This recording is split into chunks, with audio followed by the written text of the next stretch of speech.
మేడారంలో ఇవాళ సాయంత్రం 5 గంటలకు తెలంగాణ కేబినెట్ సమావేశం జరగనుంది.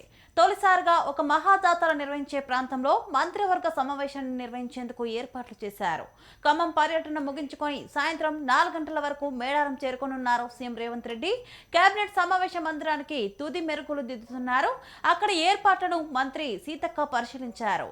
తెలంగాణ మంత్రివర్గం రానుండటంతో పోలీసులు కట్టుదిట్టమైన ఏర్పాట్లు చేశారు.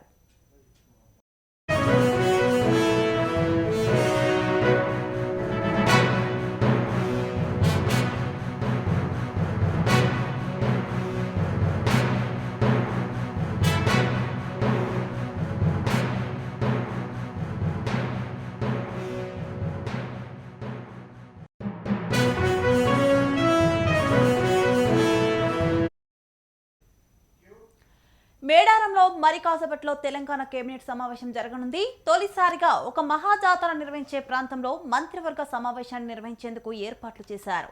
ఖమ్మం పర్యటన ముగించుకొని సాయంత్రం సీఎం మేడారం చేరుకోనున్నారు. కేబినెట్ సమావేశ మందిరానికి తుది మెరుగులు దిద్దుతున్నారు. అక్కడ ఏర్పాట్లను మంత్రి సీతక్క పరిశీలించారు.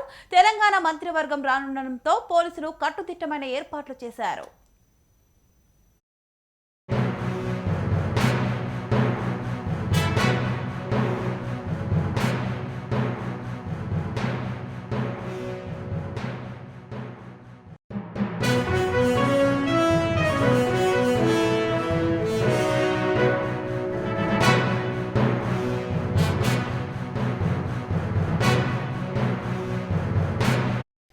మేడారంలో కాసేపట్లో తెలంగాణ కేబినెట్ సమావేశం జరగనుంది.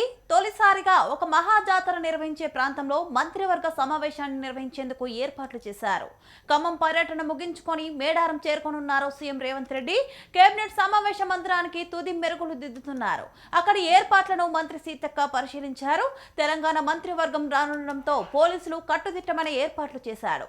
ఇక మేడారంలో కేబినెట్ సమావేశంపై మరింత సమాచారం మా ఇన్పుట్ ఎడిటర్ రాములు అందిస్తారు. రాములు, చెప్పండి. సీత మరికాసపట్లో వరంగల్ జిల్లా సమ్మక్క సారలక్క రంగమైన రాష్ట్ర మంత్రివర్గ సమావేశం. ఈ సమావేశానికి ఇప్పటికే మంది సమావేశ ప్రాంగణానికి ప్రస్తుతం ఉమ్మడి ఖమ్మం జిల్లా పర్యటనలో ఉన్న సీఎం సాయంత్రం 5 గంటలకు చేరుకుంటారు. మేడారంలో ముందుగా అభివృద్ధి పరీక్ష జరిపి ఆ తర్వాత కేబినెట్ సమావేశంలో పాల్గొంటారు. ముఖ్యంగా కేబినెట్ లో ఈ రోజు అనేకలు చర్చకు వచ్చినప్పటికీ ముఖ్యమైన అంశాలపై మాత్రం ఈ కేబినెట్ చర్చించి నిర్ణయం తీసుకుంటుంది. ఇప్పటికే ఈ కేబినెట్ సమావేశం సంబంధించిన ఎజెండా అందరికీ కూడా మంత్రులకు ఇవ్వడం జరిగింది. అంటే ముఖ్యంగా ఈ రోజు ఒక హైదరాబాద్ రాష్ట్ర రాజధాని హైదరాబాద్ సచివాలయం కాకుండా మొదటిసారి ఈ రోజు రాజధాని బయట కేబినెట్ సమావేశం ఏర్పాటు చేయడం అనేది కొంత చర్చనీయాంశంగా మారింది.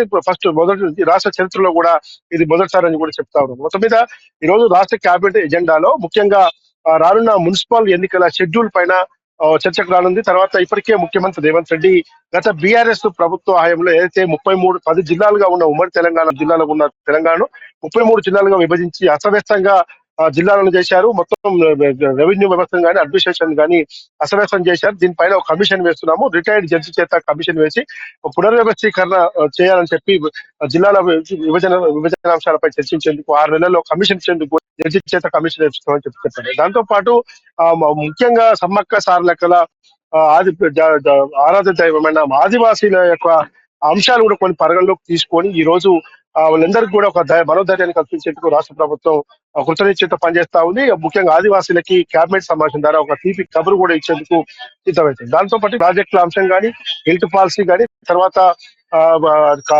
ప్రాజెక్టుల విషయంలో అటు ఏపీతో జరుగుతున్న మధ్య విభేదాలు కానీ ఇవన్నీ కూడా కేబినెట్ సమావేశంలో చర్చిస్తారని చెప్పి తెలుస్తుంది. ముఖ్యంగా ఈ రోజు మీడియాలో వస్తున్న వార్తలపైన కూడా కేబినెట్ లో చర్చిస్తారని చెప్పి తెలుస్తా ఉంది. కాబట్టి ఈ రోజు సమ్మక్క ఆరాధ్య ఈ మేడారం జాతరలో సంబంధించిన విషయాలపైన ఈ నెల ఏదైతే చివరి వారంలో మేడారం జాతర జరుగుతుందో ఆ చివరి వారంలో జరిగే మేడారం జాతర అభివృద్ధి పనుల పైన కూడా ముఖ్యమంత్రి రేవంత్ రెడ్డి మరోసారి సమీక్ష జరుపుకుంటున్నారు.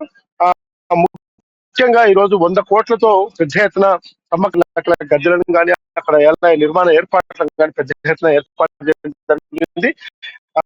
కాబట్టి ఇంకా భవిష్యత్తులో ఇంకా తీసుకోవాల్సిన చర్యగా జయప్రదం కోసం జాతర జయప్రదం కోసం తీసుకోవాల్సిన చర్యలు కూడా కేబినెట్ లో చర్చిస్తారని చెప్పి తెలుసు. ముఖ్యంగా మున్సిపల్ ఎన్నికల ప్రక్రియకు సంబంధించి ఇప్పటికే రాష్ట్ర వ్యాప్తంగా మున్సిపాలిటీలు, మున్సిపల్ కార్పొరేషన్లకి రిజర్వ్ చేశారు అధికారులు. Okay, thank you Ramulu.